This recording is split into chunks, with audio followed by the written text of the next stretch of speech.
요소수 대란에 정부는 전국 거점 주유소 100곳을 중심으로 공급을 서두르고 있지만 현장에서는 아직 혼선이 계속되는 모습입니다. 이런 가운데 운송업계에선 유류세 인하에 따라 유가 보조금도 함께 내려서 혜택을 못 보고 있다며 요소수의 기름값까지 부담이 너무 크다는 목소리가 나오고 있습니다. 취재기자 연결합니다. 권남기 기자. 네, 경제부입니다. 네, 먼저 요소수 거점 주유소부터 살펴보죠. 전국 주유소 100곳에 먼저 요소수 180만 리터를 공급하겠다는 건데 정부의 계획 자세히 설명해 주실까요? 네, 정부는 앞서 주유소 100곳을 거점으로 정해 요소수 180만 리터를 우선 공급하겠다고 밝혔습니다. 180만 리터는 지난해 기준으로 전국 경유차가 3일 정도 사용하는 양입니다. 화물차로 오면 6만 대 정도 사용할 양으로 거점 주유소는 고속도로 휴게소를 포함해 서울과 제주, 강원, 광주 등을 제외하고 전국 곳곳에 있습니다. 다만 180만 리터를 한꺼번에 공급하는 건 아니고 공장에서 요소수를 생산하는 대로 나눠주겠다는 것으로 일단 어제까지는 거점 주유소 71곳에 14만 리터 정도가 공급됐습니다. 네, 정부 발표 이후 전국 거점 주유소에 화물차가 몰렸을 것 같은데 실제 공급은 원활하지 않았다고요. 네, 그렇습니다. 정부 발표 이후에도 정작 주유소 현장에선 혼선이 있는 모습입니다. 어제 저녁 거점 주유소 몇 곳에 연락을 돌려봤는데 반응들은 제각각이었습니다.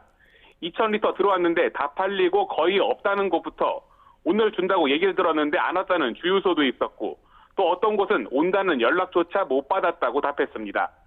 연락을 못 받은 주유소의 경우 환경부 보도자료를 보고서야 거점 주유소로 지정된 사실을 알았다고도 말했는데요.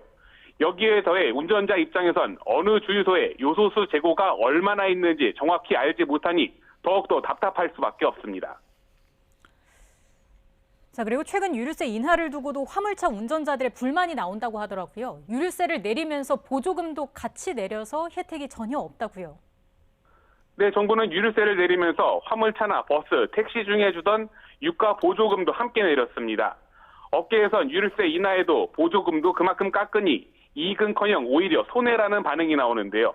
화물연대 박비란 정책국장 이야기 들어보시죠.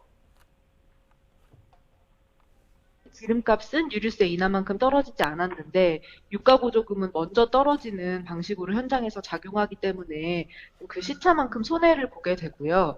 사실 올해 기름값이 계속 인상이 되고 요소수 파동까지 생기면서 현재 화물 노동자들의 그런 부담이 굉장히 증가한 상태입니다.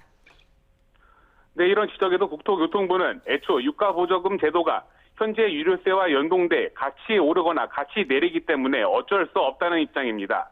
다만 요소수 대란에 기름값 상승까지 겹치며 운수업 종사자들의 고통이 커지는 만큼 운송비 현실화가 필요하다는 지적이 나옵니다. 자, 이런 가운데 정부는 2년 전에 있었던 일본의 반도체 분야 수출 규제에 맞서서 소재, 부품, 장비의 산업 경쟁력을 강화했다면서 최근 백서를 발간했습니다. 요소수 대란으로 아직 우리 산업 공급망이 좀 허약하다, 이런 사실을 다시 한번 알게 된 거죠. 네, 그렇습니다. 지난 2019년에 있었던 일본의 반도체 관련 수출 제한 조치를 기억하실 텐데요. 이후 관련 품목의 일본 의존도를 낮추며 정부는 일본의 수출 규제가 오히려 백신이 됐다는 한껏 고무된 반응을 내놓기도 했습니다.